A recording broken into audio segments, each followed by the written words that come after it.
This is the band Area Resident, and they just put out a new record. This is their last show with this guy here, John Higney. Apparently, he just wasn't cutting it. Which, if you know John, isn't really a big surprise. I'm kidding, he's amazing, and you'll see that very shortly. Doug Hempstead and Jordon Zadorozny have had a friendship and musical relationship that has lasted over 40 years. Doug is a journalist who has spent more than 2 decades working for a variety of media outlets, covering the spectrum of newsprint, radio, and television. Today, Doug is based in Ottawa and works for the CBC Radio in the role of traffic reporter for both Ottawa Morning and All in a Day. In his early 20s, Jordon left Concordia University to sign 2 major American record deals with A&M Records and DreamWorks. Today he owns and operates Skylark Park, a brand new state-of-the-art recording facility on the outskirts of Pembroke, Ontario. Zadorozny is a rock and roll virtuoso and one of Canada's finest producers, and has worked with the likes of Sam Roberts, Courtney Love, Chris Cornell, Billy Corrigan, Lindsey Buckingham, and many, many, many more. I grew up in Pembroke with these 2 very fine humans and was chuffed to sit down with them as Doug prepares to release his 3rd Area Resident LP called Echolette, that was produced by Zadorozny at Skylark Park. I hope you enjoy their story. Well, I moved to Pembroke with my family in 1976 when I was 3. So my earliest memories are basically of moving to a foresty island outside of Pembroke, and there not being any kids my age, and just getting to know all the adults in the neighborhood and who they were and whether they had pets and whether they had CB radios, and there was no cable television. You know, there was 5 channels and 3 of them were French, basically, and all we ever watched was that, and it was snowy. You had to turn the antenna to see one channel and then turn it to see a different one. And that was Pembroke. I didn't really know sense of an urban element to Pembroke until I was about 5 or 6, until I started to, walk a block from the school where I went. But it was, I didn't have a sense that it was a small town. It seemed like if you saw somebody on the street in Pembroke, you might never ever see that person again. It seemed like it was a big world out there. You come here now and it seems like a bonsai city. It seems so small in comparison because so much time has passed and you've seen so many things and you realize how small it actually is. But when you're a kid, it just seemed like the whole world.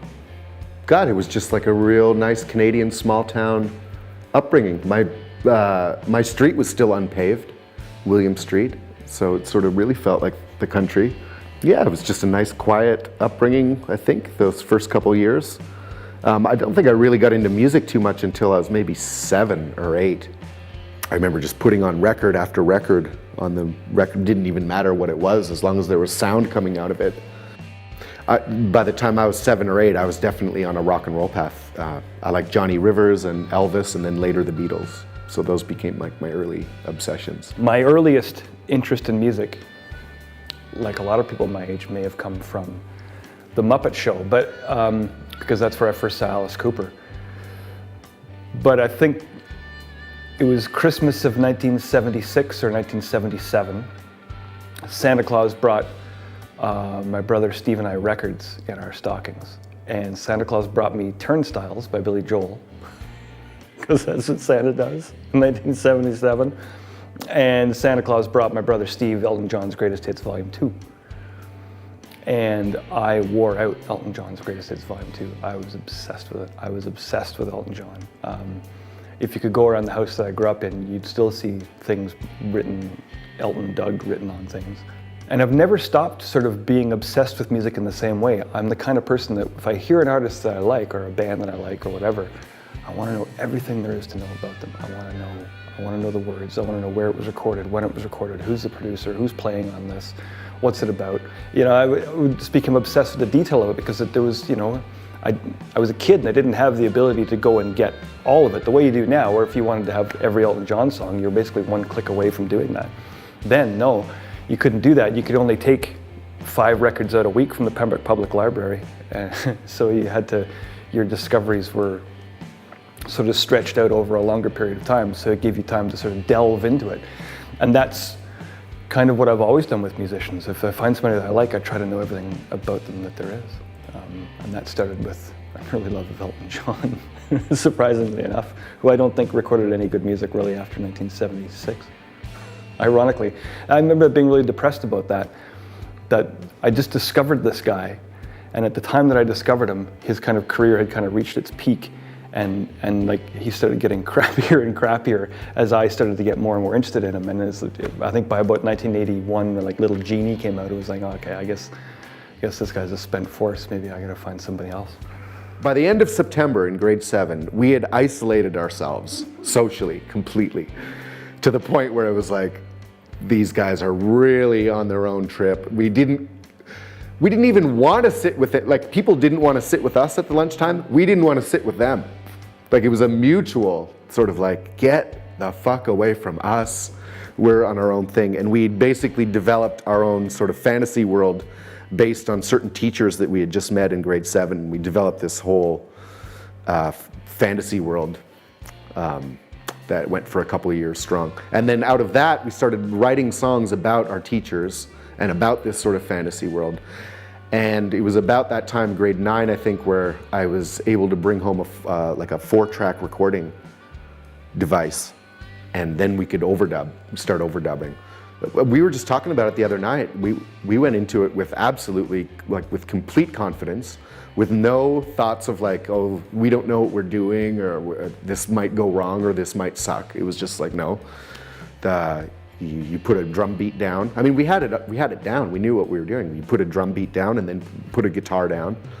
Doug would write lyrics and the vocals for the songs in 10 minutes. I mean, that's the way it should be done. I started playing music because I felt I needed to play music, because my 2 best friends, Nathan Whitlock and Jordon Zadorozny, were both musicians, and good ones. And Nathan was a drummer primarily, and Jordon was a guitar player primarily. And so what was not being played was bass. And from my perspective, when I was in, I guess, grade 9 or 10, would have been 4 strings. How hard can it be? I don't have to learn any chords. It's just single notes. I'll learn this. And I got lessons and, learned to play Firehouse by Kiss and all these standards, House of the Rising Sun and Sloop John B. So I learned how to, I chose bass because I didn't want to grow apart from my friends. I still wanted to be their friends, and I wanted to be in this group and making music, because we all loved music. And they could play music, and I didn't want to be left behind, so I learned to play bass. And then we started actually putting real bands together. Real bands, like, mostly cover bands, but we were writing our own stuff. I was writing my own stuff. And then, we'd do assemblies. But by the time we were 17, we were playing the bars over in Quebec, doing like Steve Miller and Bob Wilcox, but also throwing in like Soundgarden and Husker Du, just to confuse everyone and to amuse ourselves. So yeah, that we got a little bit more serious. We started rehearsing in the basement.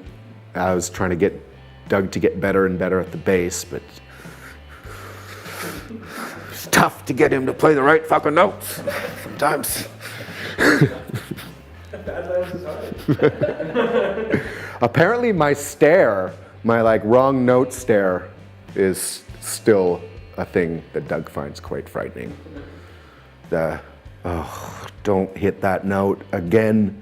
There's a video, the last show that Blinker played was 5 years ago, and it was an open air show on the street, and someone who doesn't even know me that long sent me a note saying, look at that look you give the guitar player at 2 minutes and 3 seconds where he makes one tiny mistake. And it's true, I look over, I'm like, so I still do it.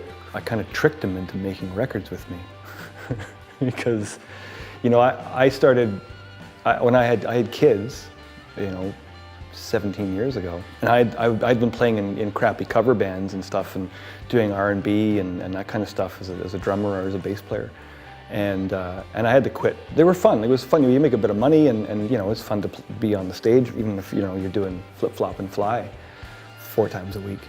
But I had to stop doing all that flipping and flopping and flying, because you can't be away from the house all the time when you've got young kids. And so I decided I still wanted to do music. So I bought like a Tascam digital 8-track recorder, and said, screw it, I'm going to try to do this myself at home. I got drums, I got a bass, I got guitars, I'll just see what I can do. And I don't know how to play guitar. I know 1 chord. I don't know how to play guitar. I don't know how to play keyboards, but I can record multiple hands at a time and make it sound as though I do. I can open tune guitars and make it sound as though I do. And so I did that, and it sounded better to me than it had a right to.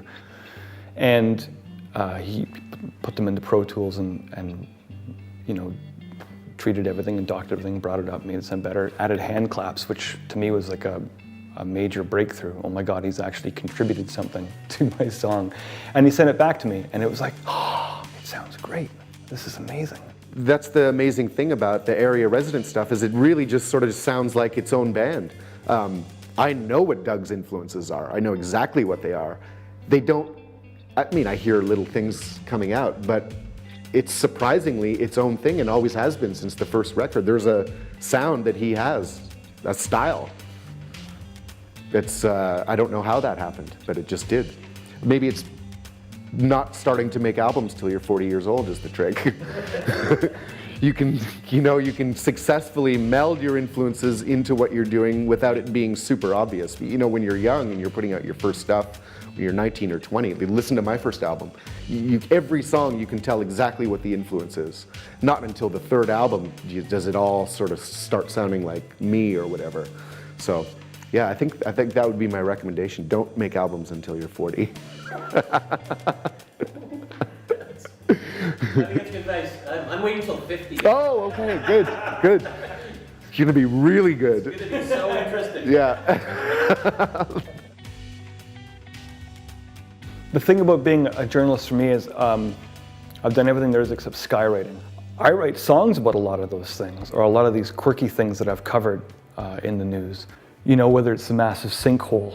I didn't, in Ottawa a few years ago, I didn't write about the sinkhole, but the part of the story that resonated with me was that when everything caved in, one of the things that caved in was this locksmith's van that went into this giant pit, and they figured, screw it, we can't get it out, we'll just leave it down there, and they poured concrete over this, was a Dodge Caravan, and it's down there full of keys forever, like encased in like hundreds of trucks worth of concrete. And I thought, oh, I came into work saying, we have to have a contest, we have to write like a ballad, like a murder ballad for this van, you know?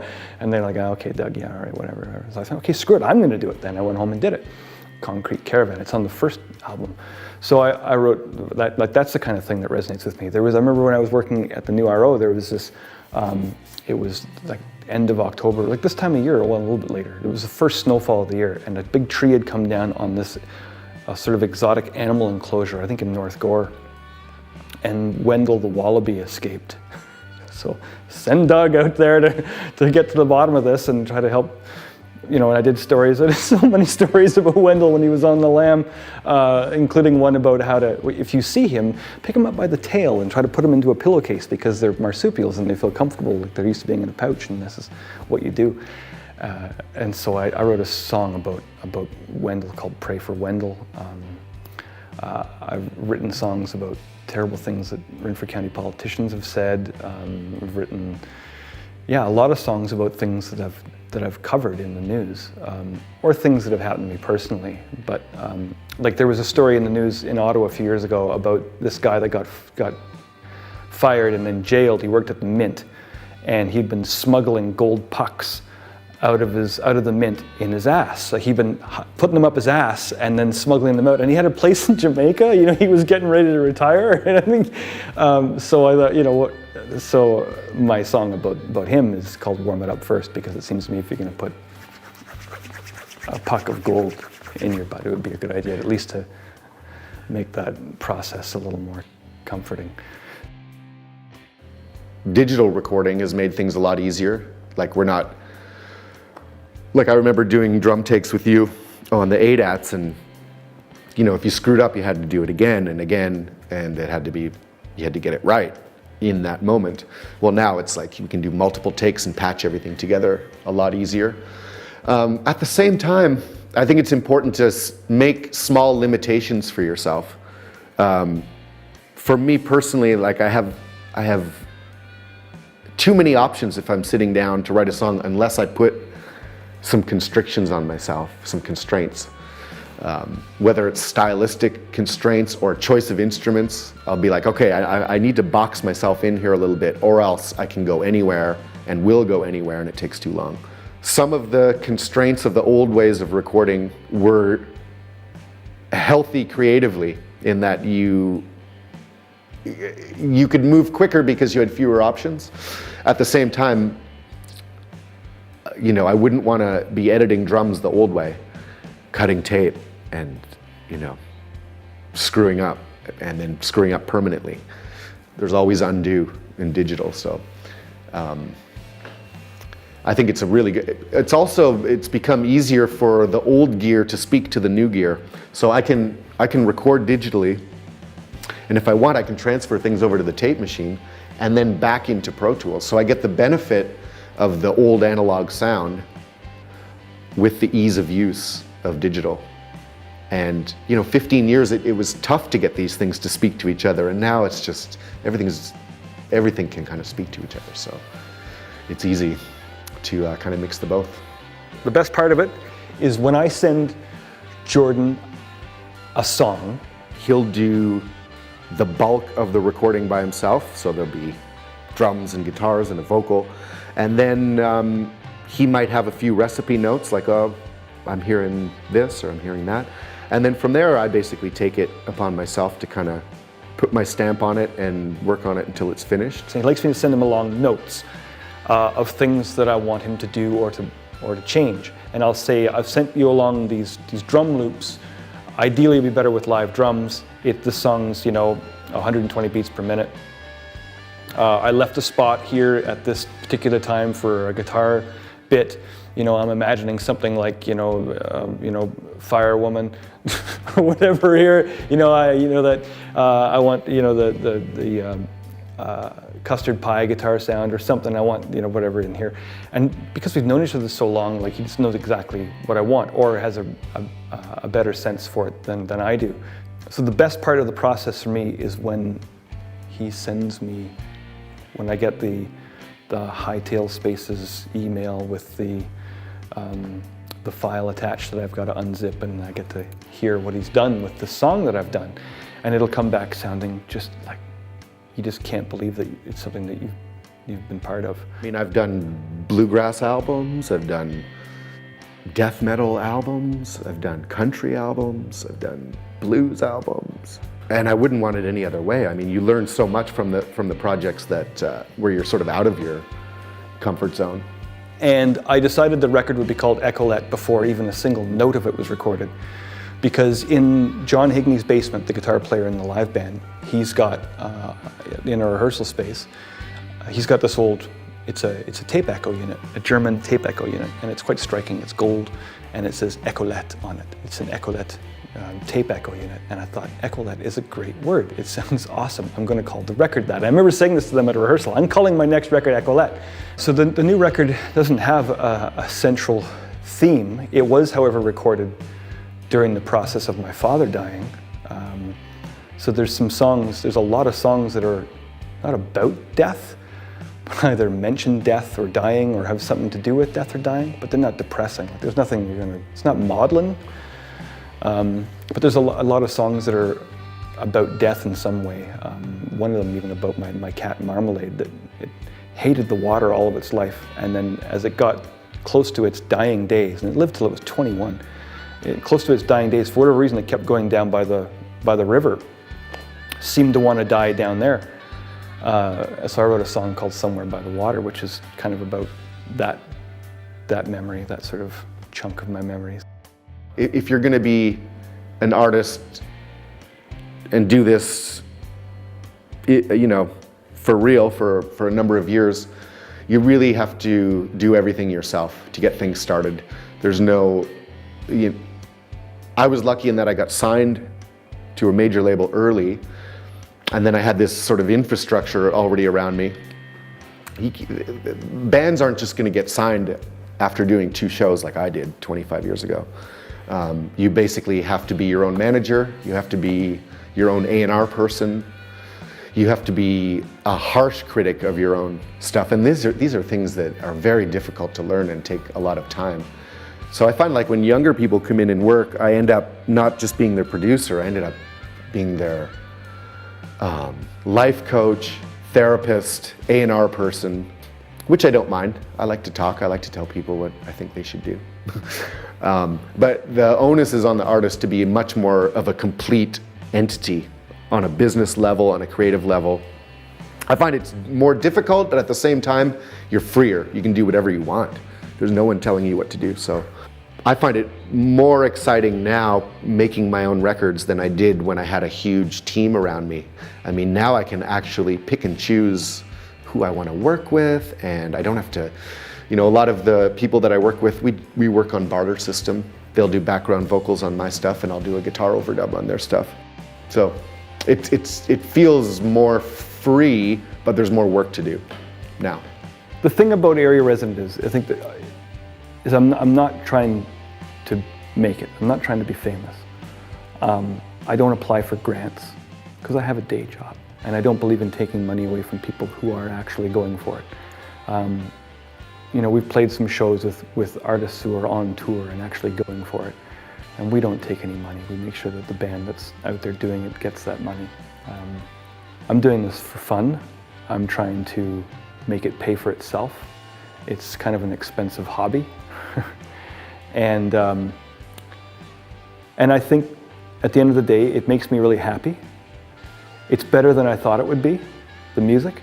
It's better than I thought it would be. I actually quite like it. I'm really proud of it, and it's goddamn fun.